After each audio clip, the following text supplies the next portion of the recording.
The steel-bound Legion of Channel was started by Henry Steelheart, a young lad who worked on the docks in what used to be England.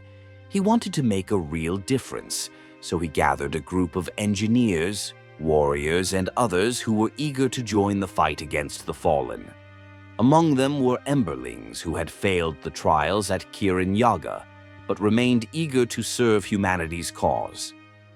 Henry and his team headed to Kirin-Yaga to meet with the High Brazier. He shared his bold plan to take back Australia. No one knew what was happening on the continent since the Fallen destroyed easy traveling across continents.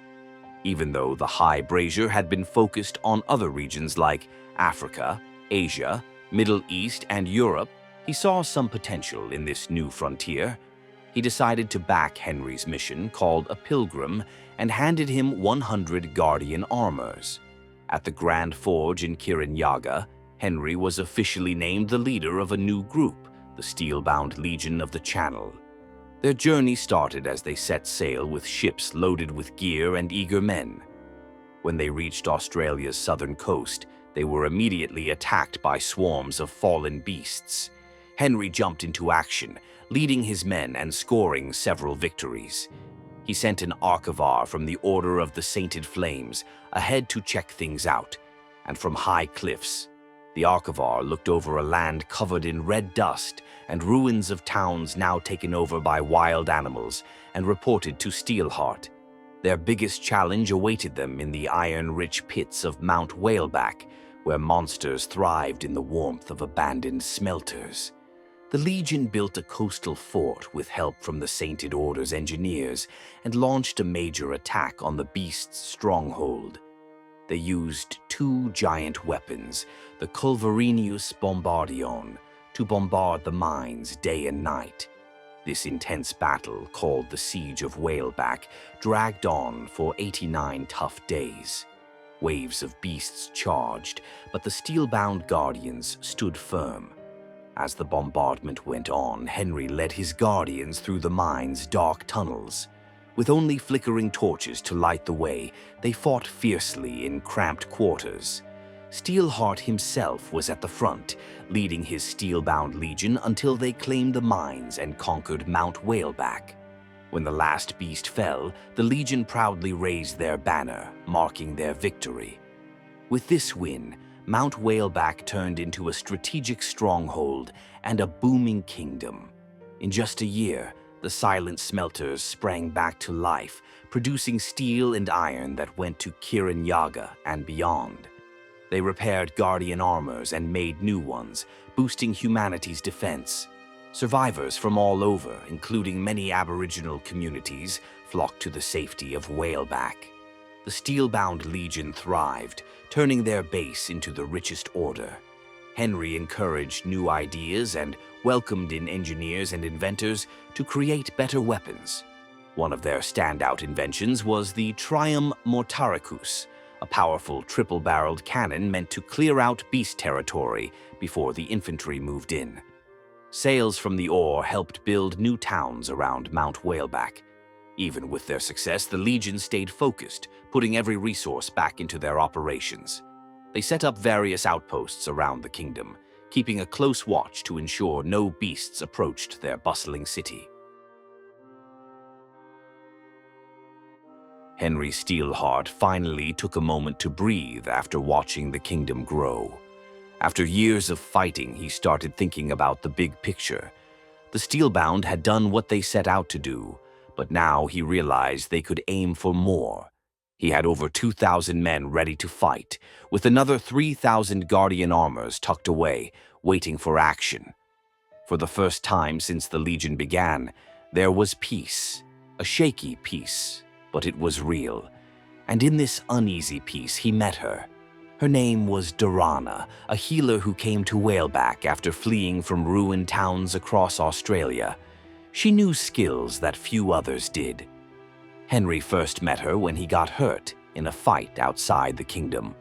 She patched him up with steady hands, stirring something inside him that had been gone for a long time. He quickly became fond of her, and she felt the same. He'd often pass by the infirmary just to catch a glimpse of her, not quite ready to say anything about his feelings. He thought about it. Soon. But fate had other plans.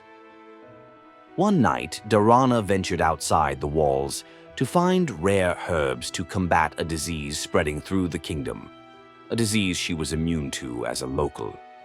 She went with 8 guardians, but she never came back.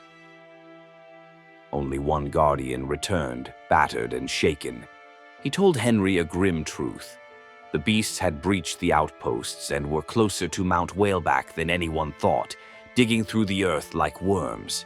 Henry's heart sank as he asked about Darana. The guardian's answer froze his blood. She was captured, dragged away, toward the crater. A flicker of hope ignited in Henry at captured. Captured meant she might still be alive. Without a second thought, he sent his vice commander, Garin Stonefist, to prepare the army and face the beasts. Zuberi Ironsoul was put in charge of defending the kingdom. Henry planned to ride to the crater alone. He didn't want to put his men at risk for his personal mission. But Zuberi wouldn't let him go unprotected. He quickly assembled a force, 100 guardians, along with 3 heavy Culverinius bombardians for support. As they matched, the guns fired relentlessly, shells erupting among the enemy and clearing their path. As they got closer to the crater, the beasts charged harder, fueled by some unseen force. The artillery unleashed chaos on the attackers, and then Henry and the Guardians pushed forward, fighting fiercely, swords and shields high, taking down the remaining enemies without mercy. They won battle after battle, but the cost was high. The closer they got to the crater, the more terrifying the beasts became, and the Legion started losing numbers fast. At one point, Zuberi found a torn piece of cloth in the bloody dust. Henry confirmed it with trembling hands. It was Darana's. That fueled their determination. Henry led every charge. He swung his massive sword, cutting through the monsters, yelling into the sky as if he could somehow bring her back.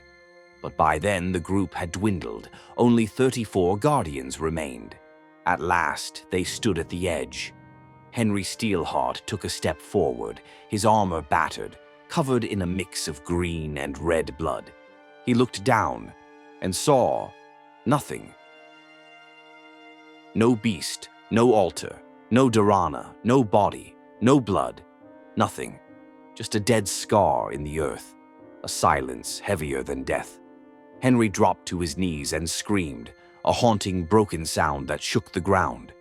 His sword slipped from his grip and sank into the ash at his feet. The guardians stood still, their faces hidden behind their helmets, not daring to speak or move.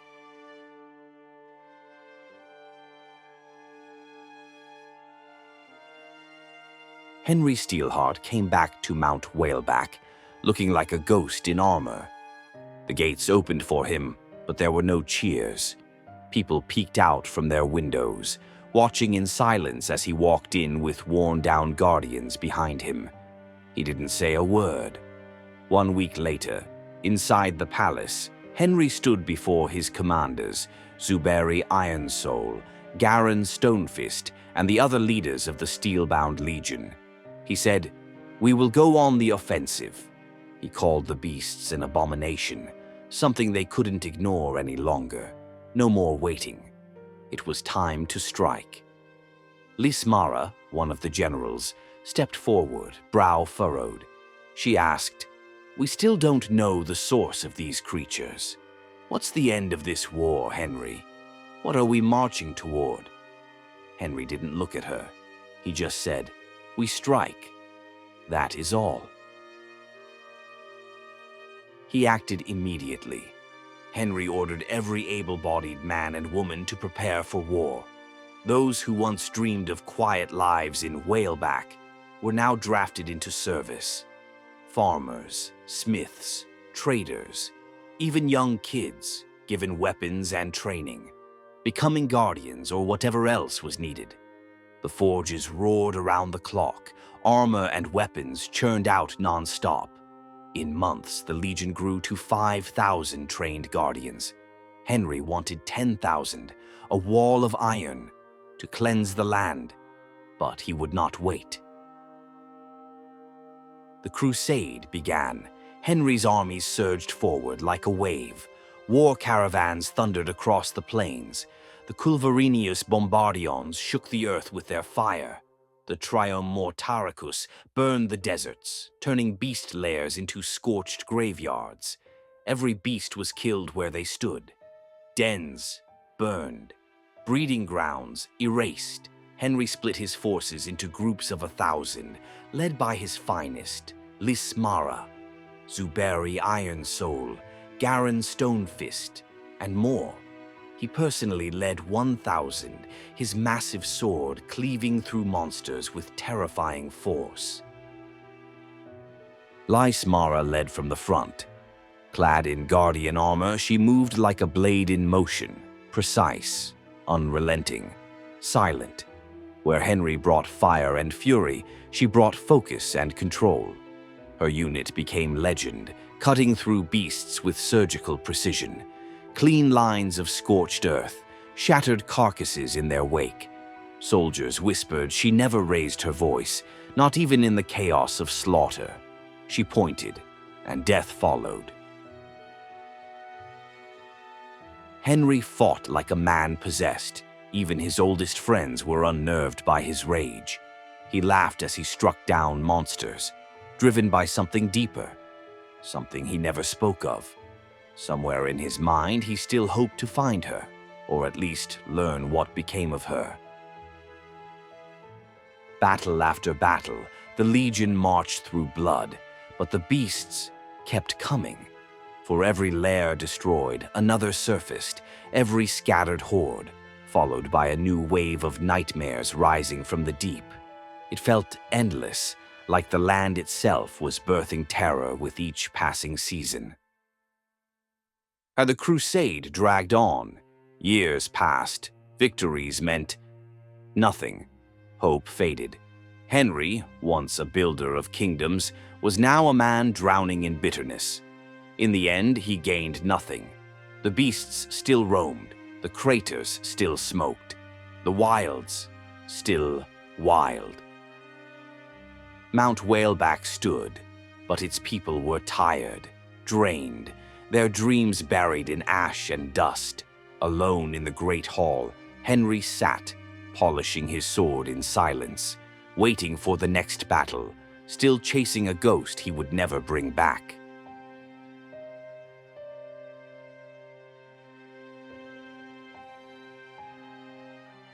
The steel-bound Legion's crusade continued relentlessly.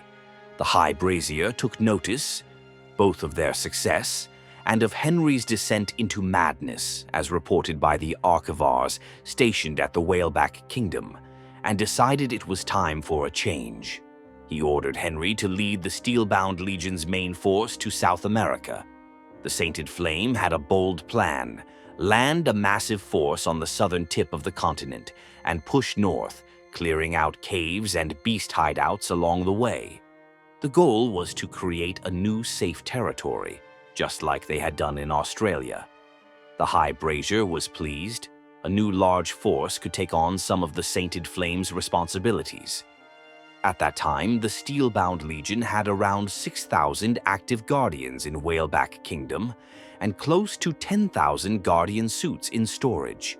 The High Brazier's plan was to gather other minor orders scattered around and ship a force close to 20,000 Guardians to South America, aiming to push the beasts back to the Isthmus of Panama. He believed they would obey without question.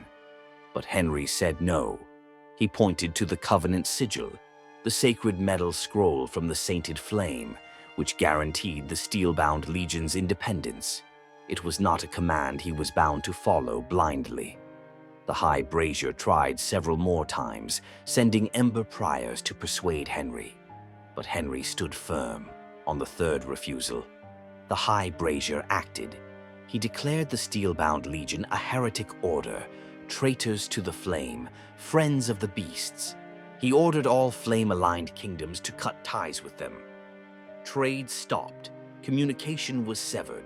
Quietly, the High Brazier began gathering a massive army of Sainted Order Guardians, planning to take Whaleback by force, dethrone Henry, and gain access to the Legion's armories, which Henry had refused to share since the steel-bound crusade began.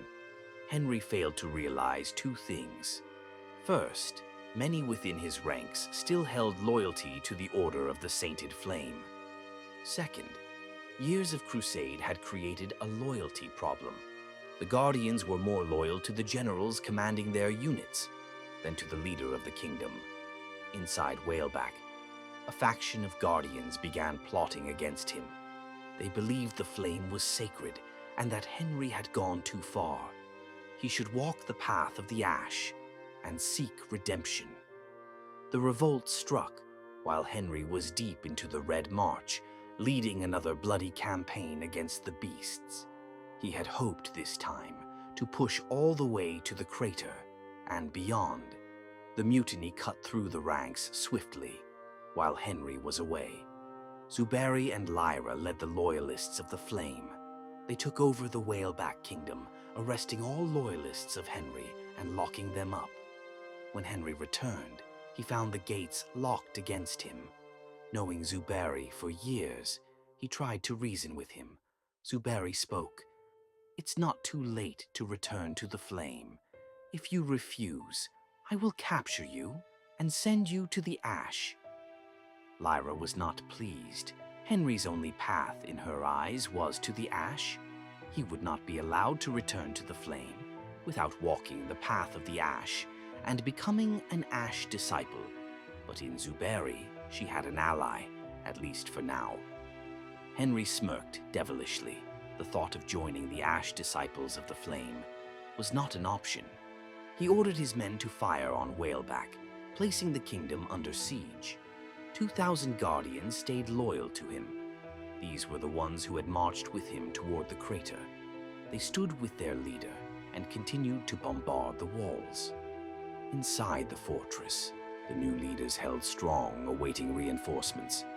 Fortunately, they had locked up a large number of steel-bound soldiers, luckily, without their Guardian suits. Zuberi had fewer than 1,000 men holding the walls. Months passed. Then, an army of 1,000 Guardians sent by the Sainted Order arrived. Led by a Flame Warden, a war fanatic, as he was sometimes called, they broke the siege. Henry and his loyalists were forced to retreat eastward into the ruins of an ancient city, long swallowed by ash and vines. There, among broken stone and wild growth, Henry raised a new banner. He called it the Kingdom of the Roseheart, and their symbol was a simple rose in honor of Durana. The steel-bound legion was given to Zuberi, who repositioned the order back to its glory days, securing the borders and supplying raw materials to other nations in support of the war against the beasts. From that point on, Henry fought a desperate war on two fronts, fighting the beasts to protect his new kingdom, fighting the order he had once called Brotherhood to reclaim what he had lost.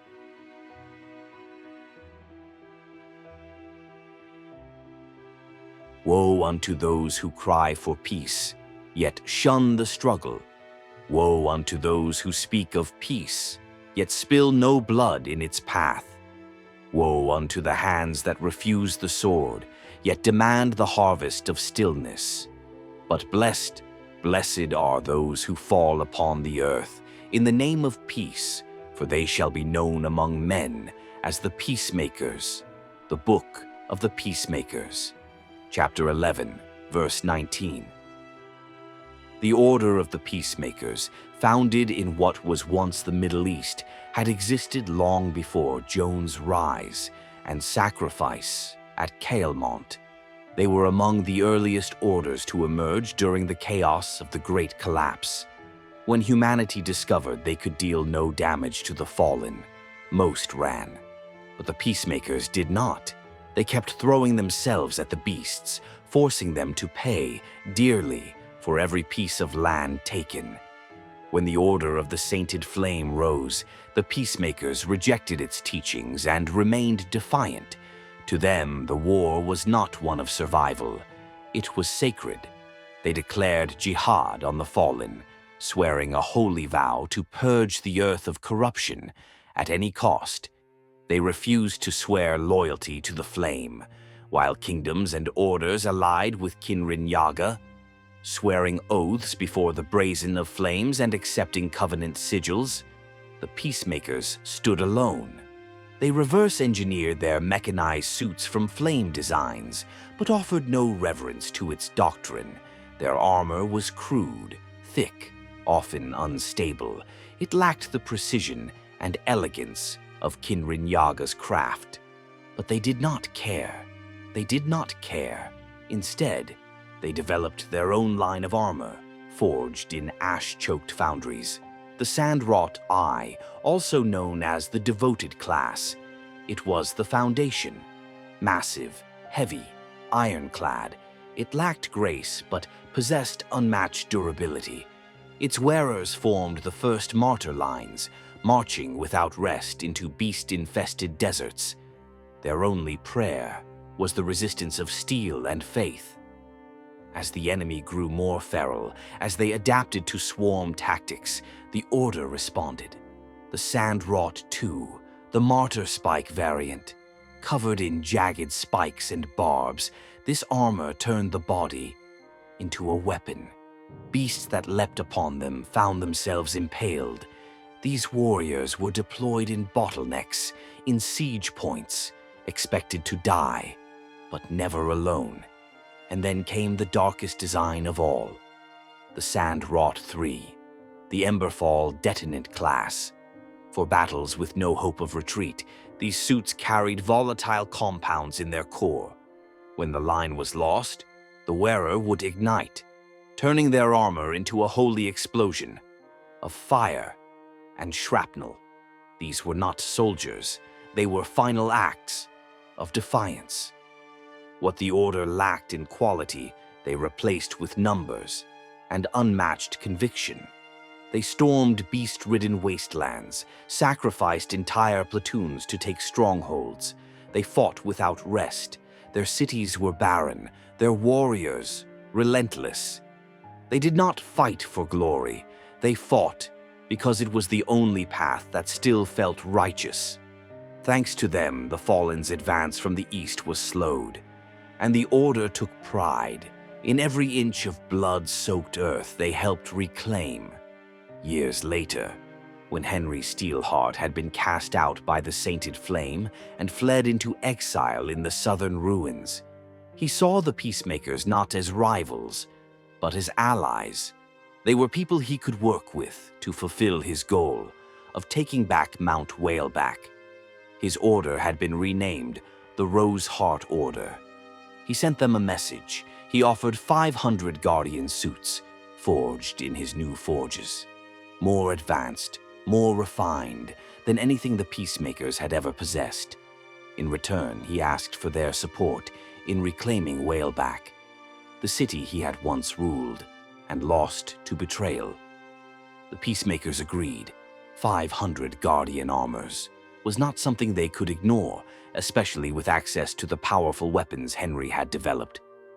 Together, they launched a devastating assault on Whaleback. With Henry's weapons and the endless foot soldiers of the Peacemakers, the city was plunged into an unrelenting siege. Zuberi and Lyra defended with all their might, ensuring that every inch gained was paid for in blood. But the walls burned, the gates shattered, and Henry stood once more at the heart of the city he had built. Lyra and Zuberi retreated to the shores and stayed barricaded in the fort there.